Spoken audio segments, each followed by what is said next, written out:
Bienvenue à la compilation des informations de ce lundi 25 octobre 2021. Chers téléspectateurs, faisons ensemble le tour d'horizon de l'actualité du Bénin et d'ailleurs. Insertion professionnelle au Bénin. Le secteur énergique, un couloir vers l'emploi des jeunes. Bénin. Les Mafra emportent 3 millions après un braquage à Kadiaou, un quartier de Cotonou. Bénin. Les députés adoptent le code de l'administration territoriale. Hors de nos frontières. Côte d'Ivoire. Laurent Gbagbo reste poursuivi par la justice ivoirienne. Insertion professionnelle au Bénin. Le secteur énergique, un couloir vers l'emploi des jeunes. Sous la houlette du ministre de l'Énergie, Donald Jean-Claude Oussou, les travaux de la deuxième séance de travail du programme, la trilogie gagnante, École, Entreprise, Ministère, se sont déroulés ce jeudi 22 octobre à la salle de conférence du dit ministère. Entre autres, étaient présents à cette occasion quelques autorités de quelques ministères sectoriels. La victoire sur le syndrome du chômage passe par des efforts inconditionnels dans le secteur énergétique. Le ministre Donald Jean-Claude Oussou en est bel et bien conscient. Cette volonté de faire de la trilogie École, Entreprise, Ministère sous tutelle est une volonté inébranlable. Car je suis persuadé que c'est à travers ça que nous pourrons garantir les compétences d'aujourd'hui et de demain. Cette ténacité dont sont conviés les acteurs du monde énergétique se justifie, a-t-il renchéri, par son caractère dynamique et changeant qui en fait un secteur en effervescence. Vu les bonnes performances réalisées depuis avril 2016 par la rupture dans l'univers énergétique, il ne serait pas bien séant de se contenter des réalités obtenues.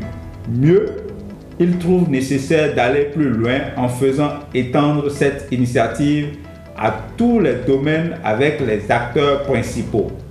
Cet élargissement de la sphère de travail a été matérialisé par l'adhésion du ministère des Enseignements supérieurs, techniques et de la formation professionnelle aux idéaux du ministère de l'Énergie. Les malfrats emportent 3 millions après un braquage à Kadiaou, un quartier de Cotonou. Une dame a été dépossédée de son sac mercredi 20 octobre 2021 à la suite d'un retrait d'argent effectué dans une banque à Cotonou. 3 millions de francs CFA, c'est la somme emportée par des Mafra qui ont arraché un sac à une dame mercredi 20 octobre 2021 à Cotonou. La dame a quitté une banque quand les Mafra à moto lui ont arraché son sac. Le sac contenait également un téléphone portable et d'autres pièces. La police a ouvert une enquête. Les députés adoptent le code de l'administration territoriale. Les députés ont adopté à Porte-Novo tard ce jeudi nuit la loi numéro 2021/14 du 21 octobre 2021 portant code de l'administration territoriale en République du Bénin. À l'unanimité des députés présents et représentés. Il dote ainsi le pays d'un code de l'administration territoriale initié par le gouvernement qui envisage d'impulser un réel développement dans les communes du Bénin. Le document a été présenté d'abord aux 77 maires et leurs adjoints en présence des préfets des 12 départements du pays, par le président Patrice Talon au cours d'une rencontre au Palais des Congrès de Cotonou. Le texte intègre la réforme structurelle du secteur de la décentralisation souhaitée par l'exécutif béninois. Dans ce document élaboré par le gouvernement béninois, les fonctions publiques sont séparées de celles administratives et techniques pour améliorer la reddition des comptes et mieux lutter contre l'impunité dans les mairies du Bénin. Ce texte a pour objectif de mettre en place un dispositif de relais entre les services publics entre le niveau central communal et infracommunal et enfin améliorer les mécanismes et financement des investissements communaux. Laurent Gbagbo reste poursuivi par la justice ivoirienne selon le gouvernement. Le porte-parole du gouvernement ivoirien Amadou Coulibaly a indiqué mercredi que l'ancien président Laurent Gbagbo, acquitté par la justice internationale, est de retour dans son pays où il a lancé un nouveau parti politique. Restait poursuivi par la justice ivoirienne.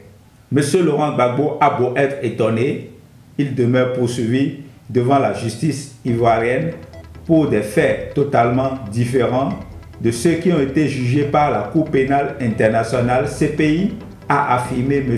Coulibaly lors d'un point presse après le Conseil des ministres.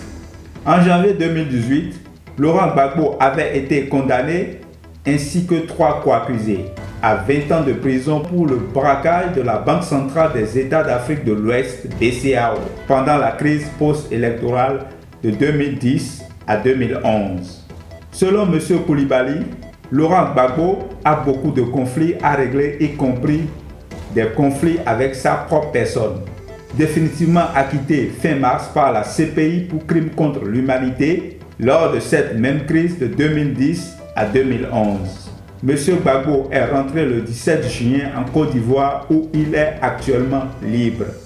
Il a lancé ce week-end le Parti des peuples africains Côte d'Ivoire, marquant son retour au premier plan sur la scène politique nationale. Interrogé mardi par France 24 sur sa condamnation en Côte d'Ivoire, Laurent Gbagbo a assuré qu'il n'y avait aucune épée de Damoclès au-dessus de sa tête. Je n'ai jamais braqué une banque. On ne va pas me faire admettre ce qui est inadmissible. S'il semble improbable que Laurent Gbagbo soit emprisonné dans l'affaire du braquage de la BCAO, sa condamnation pourrait être un obstacle en vue d'une éventuelle candidature à la présidence de la République en 2025. Stop et fin pour le compte de cette compilation des informations. Merci de votre aimable attention et bonne suite des programmes sur votre chaîne Koboro TV Africa.